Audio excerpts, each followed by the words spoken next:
Hey guys, Miss Gillian here. So yesterday I started reading this story, a part of the Jigsaw Jones mystery story, and it's called The Case of the Mummy Mystery by James Preller. So yesterday I started reading and I read chapters 1 and 2. And while I was reading, I asked you guys to think about the characters in the story and what is happening so far in the story. And if you remember at the beginning, I showed you guys the table of contents, which explains that there's 12 chapters. So in chapters 1 and 2, we get an introduction of the characters and what is going to happen in the story. So far in this story, we have Jigsaw, whose real name is Theodore, and he's the one who's the detective, who's telling the story. He's the narrator. Mila is his best friend. We have Joey Piganato, Bobby Solofsky, Daniel and Nicholas, who are Jigsaw's brothers. And then you have Billy and Hillary. Billy is also Jigsaw brothers, and Hillary is a little sister. All right, guys. So in chapter 1, we know that what happens is Jigsaw introduces himself, and he says that he's a detective and he solves mysteries. And he finds out that there is a mummy mystery. So that's how he opens up the chapter. And then he takes it back to where he first learned about the mummy. And him and his friend Mila are sitting up in their treehouse with Joey. And Joey says that he's going to eat a worm that Billy Solofsky dared him to eat. And while they were talking about this worm, he asked where he was going to eat the worm, and he said Halloween, which was Friday. So then it opened up and went into chapter 2. So in chapter 2, Jigsaw and his brothers were starting to discuss how Joey was going to be eating a worm on Friday. And then his brother started telling him a story about there's this guy that comes out every Halloween. He eats cats and he terrorizes, and Jigsaw gets all nervous and he's trying to figure out who they're talking about. And his brother said, not now, they'll do it in the basement. He'll tell him in the basement. So they go and they eat dinner around the table with their family, their grandmom, their mom and dad. And they're discussing how on Friday their friend Joey is going to be eating a worm. And meanwhile, they're eating spaghetti. And then everyone decides to not eat anymore because now they all think that they're eating a whole bunch of worms when they're really eating spaghetti. So let's find out in chapters 3 and 4 what happens next with Jigsaw and his brothers, and let's see if we can find out. All right, guys, stay tuned. Chapter 3, The Legend of the Mummy. An hour later, I followed Daniel and Nicholas down into the basement. My oldest brother, Billy, was already down there. He was rebuilding an old car engine. His face was marked with a black grease. A million different parts were laid out on newspaper. Billy looked up from unscrewing some kind of whatchamacallit. What's up? We're gonna tell Jigsaw about the Halloween legend, Daniel explained. You know, the mummy.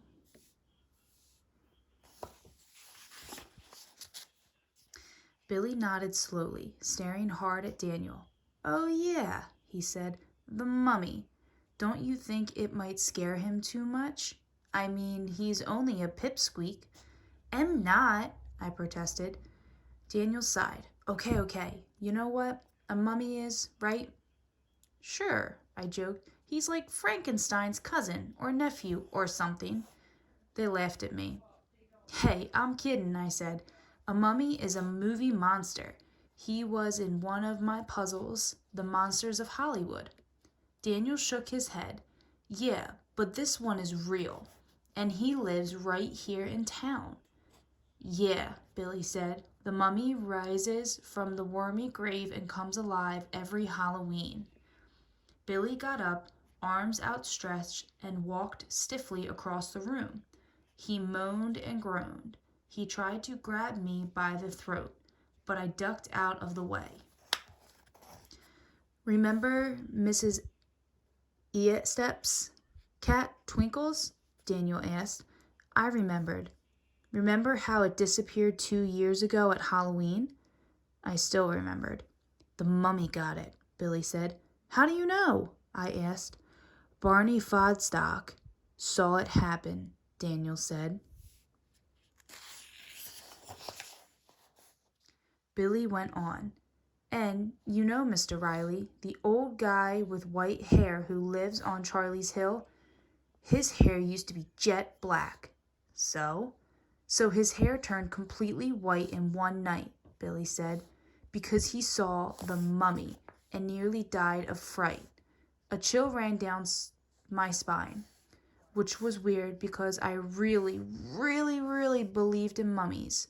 But still, it was hard to know for sure. Chapter 4. It's a mystery. When I got to the bus stop the next morning, I found Joey Piganato staring into his hand. What are you doing, Joey? I asked. Training, he said. I looked closer. An ant crawled out of Joey's palm. Joey closed his eyes, brought his head to his mouth, and swallowed. The poor ant never knew what hit him.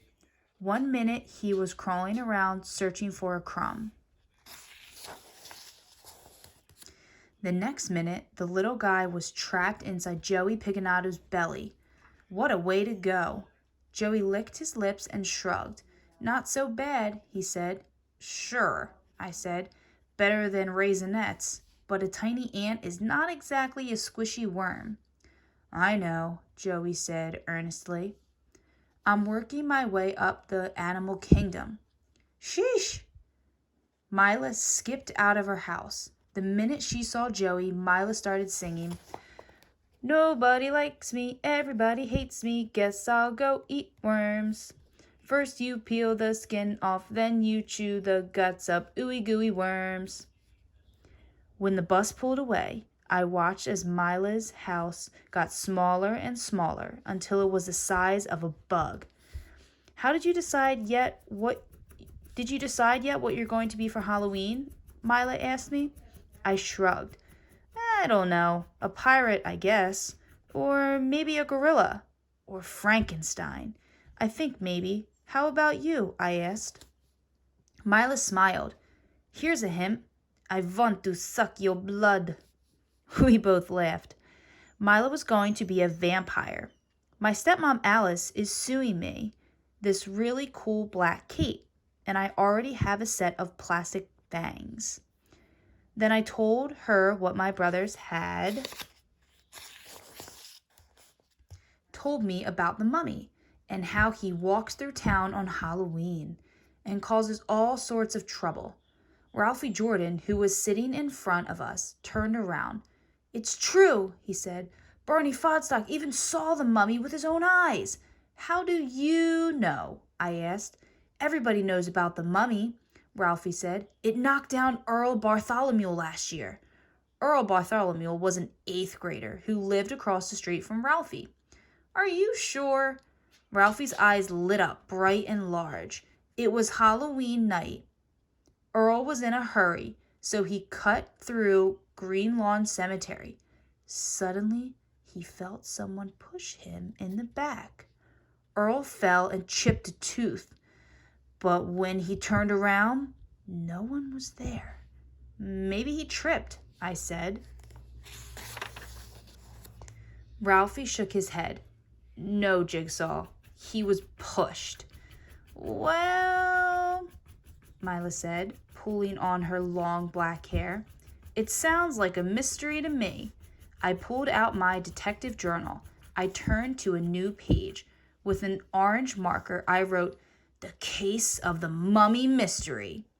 This looks like a job for Jigsaw Jones, Private Eye. What is happening now, and what do you think is going to happen in the story?